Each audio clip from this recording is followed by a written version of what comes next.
कर्क राशिफल दिसंबर माह 2023 मासिक राशिफल का आपको संपूर्ण विश्लेषण बताएंगे आपके जन्म राशि के आधार पर। इस माह में सूर्य और मंगल धनु राशि, वृश्चिक राशि और धनु राशि में गोचर करेंगे। वृश्चिक राशि में जब सूर्य और मंगल का गोचर होगा तो ये कर्क राशि वाले जातकों के लिए एक विशेष तरह का सहयोग कह सकते हैं। बाई ग्रह आपके भाग्य का, आपके परिवार का, आपके धन का विकास होने का योग बनाएंगे। इस माह में बृहस्पति 31 तारीख को मार्गी हो जाएंगे। तो बृहस्पति का मार्गी होना भी आपके डेवलपमेंट, उन्नति, तरक्की के लिए एक नया मार्ग उत्पन्न करेगा। पूरी विश्लेषण आपको बताएंगे। और बुध ग्रह वक्री होंगे, विपरीत योग, राजयोग का निर्माण कर रहे हैं बुध। इसकी भी आपको पूरी विस्तार से विश्लेषण बताएंगे। ध्यानपूर्वक कार्यक्रम को आप अंत तक देखें, समझें। कर्क राशि के जातकों के जीवन पर शनि के ढैया का प्रभाव बना हुआ है। ढैया के प्रभाव से आप कितना प्रभावित होंगे या फिर इन बनते हुए राजयोगों का आपको कितना बड़ा लाभ हो सकता है। वर्ष 2023 का ये अंतिम माह है और कहते हैं अंत भला तो सब भला।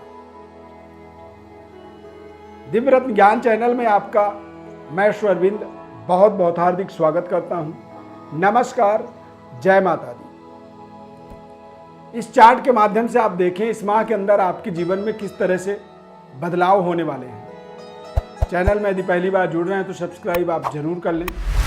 बहुत जल्द हम कर्क राशि का वार्षिक राशिफल, पूरे एक साल तक आपके जीवन में क्या क्या परिवर्तन, बदलाव होंगे, उसका विस्तृत विश्लेषण बताएंगे।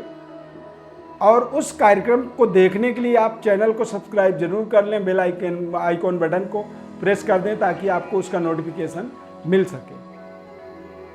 कर्क राशि के जातकों के लिए इस माह में सेहत स्वास्थ्य आपका बेहतर रहेगा और आपको अपने थोड़े से खान पान, पेट से संबंधित थोड़ी सी रख रखाव अपने जीवन में करना जरूरी है। डाइजेशन, एसिडिटी, अपच जैसी समस्या इस माह में आपको थोड़ी सी प्रभावित कर सकते हैं। विद्यार्थियों के लिए समय बेहद शानदार है। अति आत्मबल से बचना होगा। महिला हैं, यदि आप गर्भ में कोई संतान है या फिर कंसीव हो चुका है तो थोड़े से अपने गर्भ में पल रहे बच्चे का आपको विशेष ध्यान रखना चाहिए। फैमिली प्लानिंग कर रहे हैं, संतान प्राप्ति के लिए प्लानिंग कर रहे हैं तो हो सकता है कि इस माह में थोड़ा सा और अभी आपको संघर्ष करना पड़ सकता है। पंचम भाव में मंगल ग्रह जब गोचर करते हैं तो खासकर यूट्रेस, ब्लड इन्फेक्शन और कंसीविंग का योग को वो थोड़ा सा कमजोर कर देते हैं। प्रेम संबंध, लव लाइफ में भी थोड़ी सी अलगाववादी परिस्थिति बन सकती है, ये ध्यान आपको रखना होगा। मंगल की दृष्टि लाभस्थान पर गोचर कर रहा है।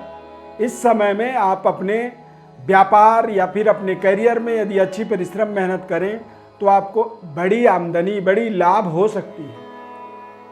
आमदनी के नए स्रोत प्राप्त होने के योग बने हुए हैं, यानी कि पैसे आने का कोई नया मार्ग आपके जीवन में बन सकता है। तो हो सकता है कि आप कोई नया व्यापार, नया कारोबार का स्टार्टअप कर सकते हैं या फिर कुछ नई जॉब आपको प्राप्त हो सकती है। बेटरमेंट जॉब का परिवर्तन हो सकता है जिससे आप अपने जीवन में एक बेहतर सैलरी, बेहतर वेतन वृद्धि अपने जीवन में रियलाइज करें, महसूस करें और उससे आप अपने जीवन के रहन सहन, सुख सुविधाओं को, व्यवस्थाओं को थोड़ा सा बेहतर बना पाएं। बृहस्पति का गोचर दशम भाव में, दिग्बली बृहस्पति आपको आपके भाग्य का, उदय का मार्ग दिखाएंगे।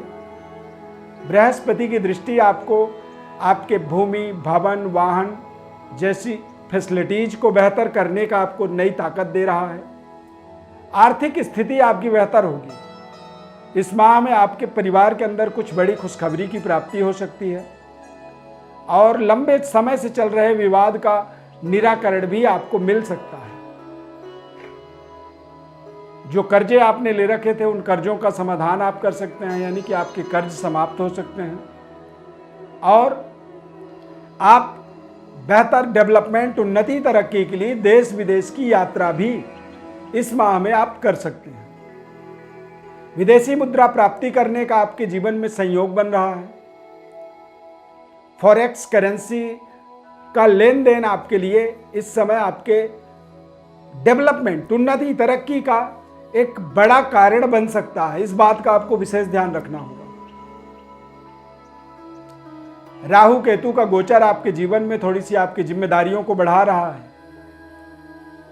धर्म कार्यों में रुचि आपकी थोड़ी कम होगी।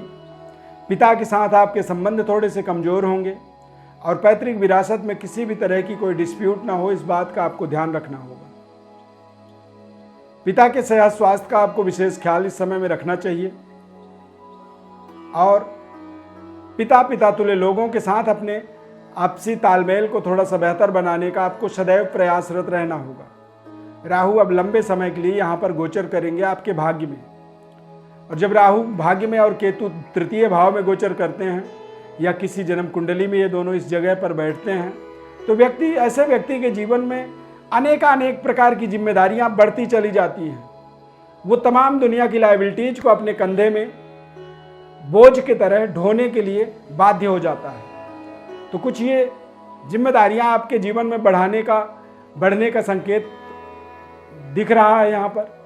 परंतु यदि अच्छे कार्य करें, अच्छे तरीके से आप अपने व्यापार, अपने करियर पर सक्रिय भूमिका निभाते चले जाएंगे, आर्थिक आपकी लेन देन सही रहेगी, तो निश्चित रूप से आपके ऊपर चाहे जितनी बड़ी जिम्मेदारी हो, उन जिम्मेदारियों को आप बखूबी निभा पाएंगे। इस माह में सबसे बड़ी प्रसन्नता का कारण आपके परिवार में कुछ बड़ी डेवलपमेंट होना, आर्थिक स्थिति बेहतर होना, और इस माह का सबसे बड़ा आपके जीवन का महत्वपूर्ण केंद्र बिंदु होगा नया, या तो कोई जमीन खरीदेंगे या फिर नए घर में गृह प्रवेश या फिर नए भवन की प्राप्ति या फिर नए वाहन की प्राप्ति। इस माह का ये खास केंद्र बिंदु आपके जीवन में रहेगा। करियर, कार्यक्षेत्र का आपको विशेष रख रखाव करना चाहिए। स्थान हानि करो जीवा। बृहस्पति दसम भाव में बैठे हैं, तो दसम भाव में बृहस्पति जब गोचर करते हैं तो स्थान का हानि करते हैं, नुकसान करते हैं। तो करियर में किसी तरह की कोई रुकावट ना आए। यदि रुकावट आएगी तो फिर आप ढैया पे उलझ जाएंगे कि शनि की ढैया चल रहा है। परंतु शनि की ढैया आपके लिए कई बार आपके जीवन में विशेष फायदेमंद भी होता है। देश विदेश में संबंधों को बेहतर करने का, विदेशी मुद्रा प्राप्त करने का और विदेश में रह रहे लोगों का आपको विशेष सहयोग दिलाता है। अचानक आपके जीवन में जीवन की वृद्धि करता है, आयु का विस्तार करता है, पूर्वाभासी बनाता है। इस समय में आप बड़े ध्यानपूर्वक बैठ करके सोचिएगा, आपको समझ में आएगा कि आप आने वाले जीवन के महत्वपूर्ण घटनाओं को पहले ही समझ जाते हैं। शनि अष्टम भाव में जब गोचर करते हैं तो ऐसे समय के अंदर व्यक्ति के जीवन में वो अपने आसपास के घटनाक्रमों को रियलाइज करता है। समय से पहले होने वाली घटनाओं को वो आभास करता है, पूर्वाभासी। कई बार ऐसे परिस्थिति में व्यक्ति पहले ही बता देता है कि कल ये हो सकता है, और जैसा वो बताता है वैसा ही कल होता है घटना। तो तमाम अच्छे हैं। तमाम चीज़ों के अंदर आपको थोड़े से सकारात्मक सोच को अपने डेवलप करनी चाहिए। जिम्मेदारी जरूर बढ़ रही है, लेकिन आपको अपने आमदनी के विस्तार के बारे में सोचना चाहिए। और 2023 वर्ष का ये अंतिम माह है, तो इसको और अच्छे तरीके से कॉन्फिडेंट होकर के आपको व्यतीत करनी चाहिए। आने वाला वर्ष 2024 ताकि आपके जीवन में बेहतर अनुकूलता प्रदान करे, बेहतर सफलता प्रदान करे, और बहुत जल्द हम आपको 2024 वार्षिक फलादेश आपको बताने वाले हैं। तो चैनल को आप सब्सक्राइब कर लीजिए। विस्तृत विश्लेषण आप अपने बारे में जानना चाहते हैं या फिर अपने जीवन के महत्वपूर्ण घटनाओं को समझना चाहते हैं, क्यों बारंबार अच्छे परिश्रम के बाद भी सफलता नहीं मिल पा रही है, तो उसके लिए आप हमारे व्हाट्सएप पर आप अपनी बड़ी डिटेल भेज सकते हैं। संपूर्ण विश्लेषण आपको हमारे द्वारा बताया जाएगा। इस खास कार्यक्रम में जुड़ने के लिए बहुत बहुत धन्यवाद। जय माता दी।